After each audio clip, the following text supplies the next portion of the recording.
Don't think healthcare professionals have any business experience? Think again. No topic is off limits as we share tales from our brave hosts who will always tell it like it is. We are #NoFilterHealthcare. Here to guide you through your healthcare journey are your hosts, Taylor Dunn and Tamara Dhanda. We want to thank our sponsor, Uptime Health, the leading healthcare equipment and compliance management software company, for bringing this podcast to fruition. Visit uptimehealth.com to learn more. Let's get started. Welcome to #NoFilterHealthcare. I'm your co-host, Taylor Dunn. And I'm your other co-host, Tamara Dhanda. And on today's episode, we are going to be discussing how to create a sustainable work environment and the impact of staff turnover on your business and home life. That was a mouthful. Nice job. I know. It's a big old title. That's a good one, but it's a common theme that we hear about all the time. I mean, everyone's always talking about, how do you maintain a great work environment when you're at home all the time, or even when you're in the office, or finding that balance. It's always brought up. It's always a good topic to discuss. And, we've got our own perspectives. You and I are completely remote employees. And at the same time, we have team members that we're constantly communicating with, but our team members have people that are nearby, like other coworkers that they can meet up for lunch with, or go into one of our office locations and meet them in person. And so really for you and me, we experience it completely working at home. Like, we don't get that interaction like some of the other coworkers do. So I think it's a good topic to discuss. So when you're relating working from home and the work environment, they're completely two different things, but you still get staff burnout in both situations. One of the things that I actually have correlated is I think that there's definitely a relation to staff burnout in an office environment when your equipment breaks down. I know that sounds kind of crazy, but if you think about it, that's your employee's work environment. And if things are breaking down, it's just like if I'm working from home, which I do, as I've established, and and my fridge breaks down. I mean, I use my fridge every day, all day, and I have a lot of stuff in there. And if it breaks down, my day is impacted, and my livelihood. It's the same kind of concept. When your equipment breaks down in the work environment, your staff is recognizing that. And it's like, okay, that doesn't work. Now I can't see patients, or I can't, utilize this equipment, however, to make myself be more efficient and get my job done. So that provides unnecessary staff frustration and, lack of productivity, unnecessary breakdowns. So it's something that you definitely have to think about. And that's why having a tool like Uptime Health is so helpful. And I know, shameless plug there, but I had to, because it just really makes sense. It's so true. It's so true. I almost say this all the time. I'm like, when all of those issues were happening with the breakdowns of the airline systems, right? I always go back to that, because I'm like, I wish they had Uptime Health, like Southwest. Come on, get on the Uptime Health train, because it truly does impact your workflow. And not only that, the people, like your patients, for example, that are coming in there, they can see that.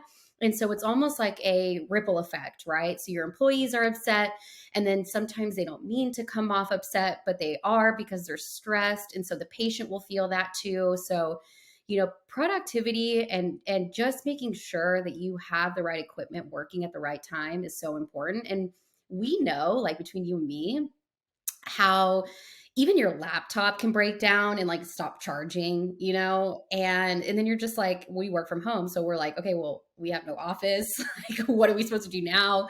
So you and I sometimes will get on our phones and start trying to plug in work like through the phone.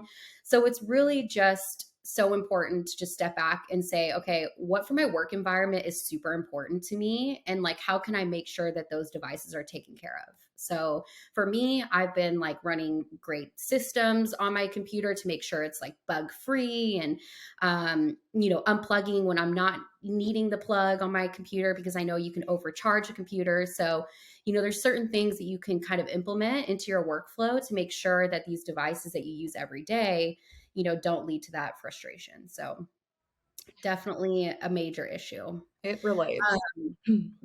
But I think also, when it goes back to turnover and just issues just in the workplace, it really is important to just recognize the impact, that it can really go down to that trickle effect that I talked about before. If your company and your team is upset, then that really does fall down to the patient level. And so trying to figure out certain signs, right? Like, how can we identify if my team is feeling that burnout, right? How can I track this in a sense? To make sure that they are being heard, right? And so I think one of the major things that I've seen in the workplace is like attitude changes, right? I think a lot of people you'll sense kind of that they're off, or they don't feel like they can communicate with you. And I think a lot of the times you'll notice when you have different personalities working in a different or in the same environment, you'll see that some people interact in a different way, and that's okay. There's some people that are upfront and like to communicate, and there are some people that are like, hey, I'm good, I'm independent, I want to work and do it on my own time. So I think when you realize a change in their attitude is when you can start reaching out, as an employer, and say, hey, is everything good? Is there anything that I can do to facilitate your workflow? Is there anything that I can offer you to make things easier or better? I think that's kind of one of those little changes and factors that you can kind of get ahead of. You'll also notice things like their work ethic drops, or like they're not communicating with you like they normally would. Like if they are an independent employee that is like, I can do my own thing, and I will come to you when needed, and then you notice they just don't even do that anymore. There's definitely something off, and you have to be able to recognize that. Or, if you start to realize there's some sort of rumor mill going around, people are complaining and just getting a little inappropriate with the comments they're making in the workspace, like that's when you notice something's off with your morale and you need to fix it. And one thing that I will never forget, I've heard my employer say this before, just talking in a leadership sense. Once a team member gets to the stage of burnout, it's hard to get them back from that. And it's so true because they get into a mentality it's kind of like, this is it for me. I don't know if I can get back from this. I don't know if I can do this job anymore.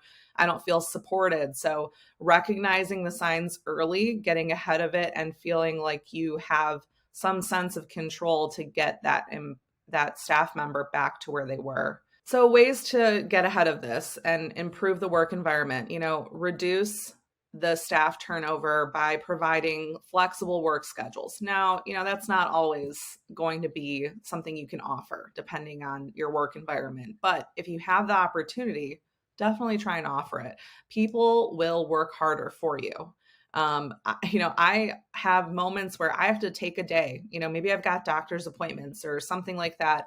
And I know that my leadership allows me to take that moment and take care of myself.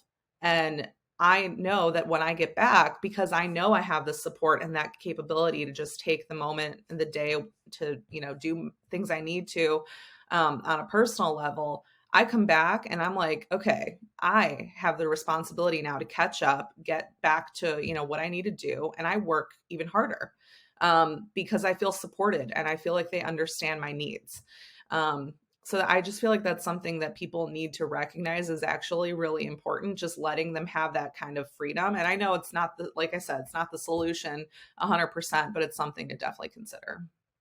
Oh, yeah. And just being open to that, as a leader, I think that things come up and sometimes it rains and then it pours. I always use that analogy because it happens to me, like where I feel like a black cloud like follows me for a couple weeks, and then it goes away and then I'm fine, for the next 6 months. But there are times that you also have to provide that level of support to your team and just reach out and just know that things that you had planned ahead, or, things that you had, originally thought were going to happen may not happen, and that's okay. Like, be supportive, be a leader. There are certain instances where, things come up and you have to be flexible in that sense, and just know that it's not like a recurring pattern, of course, right? So within limits, I think you should definitely be open to that communication and know that, especially when you are working remote, you have a lot more expectations at home that you have to keep up with now, especially if you have young children like I do. So being able to be flexible with your employees, I think, is number one. People will feel better about working with you if they know that their home life is okay. I always say that. So just, you know, open communication, I always say, is key. Yeah, I love communication. I mean, I'm obviously I'm an over communicator. we have a podcast. There's a reason we could talk to ourselves. So, Oh, yeah. I'm an oversharer. I talk to Me too. my leadership team way too much. They probably are like, okay, we get it. Like, we don't need to know every detail. But that's just who I am as a person. I feel like Tamara is too. That's why we always are talking to each other all day long. Mhm. But it's also like a supportive culture, which we've talked about this in the past. Like culture is so important, especially nowadays. Like making sure you're recognizing the culture that you've built for your team. But that's a part of it completely is having almost like your work is your safe space. Like you need to have the feeling, the notion that you are with like-minded people and that they understand, what you're going through or can be there and support you. So I think it definitely emphasizes teamwork and collaboration as a whole. Um, and then another thing that I love is trying to find opportunities for professional development and growth. So, like for me personally, like when I started off in my career, I was looking every which way for some way to develop my career and move forward. And I feel like people recognize that. And if they're there to truly support you, then they're going to give you those opportunities. And that comes down to culture too. If you've got a roadblock up for your employees and they feel like they can't grow, they're going to start to realize this is not the place for me. I don't want to be here. So, and you actually have to mean it too. I've been with employers in the past where they've talked about it, but I've never actually seen it happen. So, you have to make that happen too. You have to spend the time to help your employees develop and get them to where they need to be to grow into that next role. Totally. I definitely think when you think about it from a leadership perspective or a CEO, it's so difficult because you're in the day to day, you're in the weeds for the majority of the time. Most CEOs put in so many hours, at the beginning of their business and even onwards. So, it's hard to sit back and say, okay, am I not taking care of my employees? Like, have I checked in? Asking these questions to yourself is just so important because there are ways to communicate that with your employees. And I feel like no matter what, your employee is gonna feel happier and more heard if you actually take the time out to do that, right? So just reach out and check in. I think Janesh does an amazing job at this. He's always in between everybody's departments so that he knows what's going on. And so he loves to, communicate with us back and forward on what we're doing. And we always, ping him and we're like, hey, we need your expertise. Like we need another look of eyes on this piece of content, and he's always available. So I definitely think, you have to realize that your team is what's building you up, and those are your fan base, just like a celebrity would, and you have to make sure that your fan base is taken care of. Yeah, and be relatable. I mean, I think that that's where a lot of people lose touch with their leadership is if they're not relatable and they're like, this is business and this is how things are going to be, and I can't talk to you about personal stuff. If you don't open yourself up, I mean, I get it. Set boundaries. You don't want your employees to know everything about you, but you have to open up enough where they feel like they can actually relate to you. You're a human being. You're not that workaholic that they know and love. Like you actually have family life, you have friends, you do things, outdoors, you have hobbies, like things that they can connect with you on a deeper level. That's always made a difference for my mentality as well whenever I'm working with an employer. Yeah, and think about like the inside of the business, right? Look to your team. to help you create new ideas. So I actually love bringing in pop culture references because I'm a big TV buff. Like if I'm going to like separate myself from work, I'm going to watch something good on TV. And recently I just watched a show called Glitched, and it was about the HQ dilemma. I don't know if you ever played that game on your phone, HQ, where you could win money. It was like a question answer game. Anyways, it was like huge for like a 6 month period, and then it just fell off the face of the earth. Anyways, it talks about the CEOs, and they were kind of co-founders at the time, and kind of battling each other for CEO. One of the CEOs was just like not interested in change. Like he didn't listen to his team. He was like not interested in any new feature updates adding to the platform. He was just like not into it. And then you had the other co-founder that was more involved in the technology build. And so he was interested in like, how do we make this game better? They never were able to work together. And so that kind of led to the dismantle of the company. But, what I learned from that just by watching it is being able to communicate with your team and listen to them because they are in the weeds. They get the work. They know and hear from customers too, like how the product is.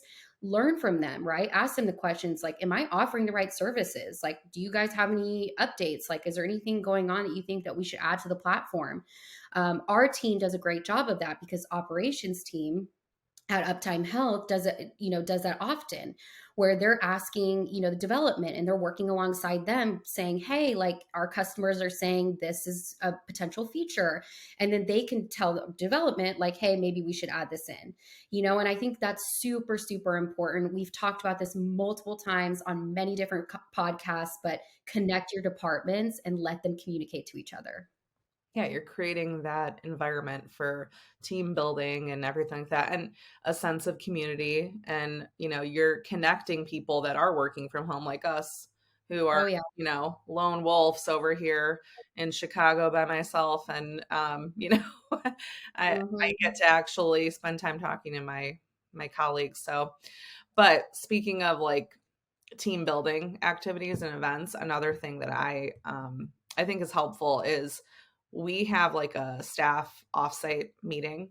I might have mentioned this before, but it's really nice. I know it's not for everybody because if you've got a company with 1,000 or more employees, not exactly the easiest thing to coordinate. But I have seen companies with 1,000+ employees that do some sort of team building activity or event that they have. So it is possible. But it definitely allows you to understand that your employer is taking the time to recognize all your hard work, wants you to connect with everybody on a different level, spend time getting to know each other outside of work, relaxing for a moment. And it really does matter. And even like things like I've seen other companies do something like, based on your performance, you get a weekend getaway with your spouse or something like that. And I'm like, oh my God, I would love that. Think about it. Like, think about it. Yeah, and put yourself in your employees' shoes. Like they're working, just as hard as you are. At least they should be. That's what the hope is, right? And if they are, you're definitely going to see that in their performance, and being able to reward them with, even a small weekend getaway and saying like, here, take this, go away with your spouse or a friend or whatever and enjoy, and just take that moment away and relax and refresh and come back even better and working even harder. Absolutely. Oh yeah, definitely. And then I also love like, yes, you can do larger scale gifts essentially, right? Like by doing these little events or, letting them go and wine somewhere. I personally, and I know you feel the same way, swag gifts are super fun. Like, and I know people cringe at the thought. They're like, oh, I have to order merchandise. It's like, no, like truly the people that work for your brand understand the community aspect. They want to represent the brand that they work under, right? They want to show off like who they are in this company. And so I think giving those little gifts here and there, like t-shirts or a hat, make somebody feel part of a community. And I think, between us two, we love swag. So look into that as a potential, opportunity. And it can be very cost effective too, if you do it right. So Swag, stuff we all get. yeah, I love swag. If anyone ever wants to bring me swag, I will happily take it. me too.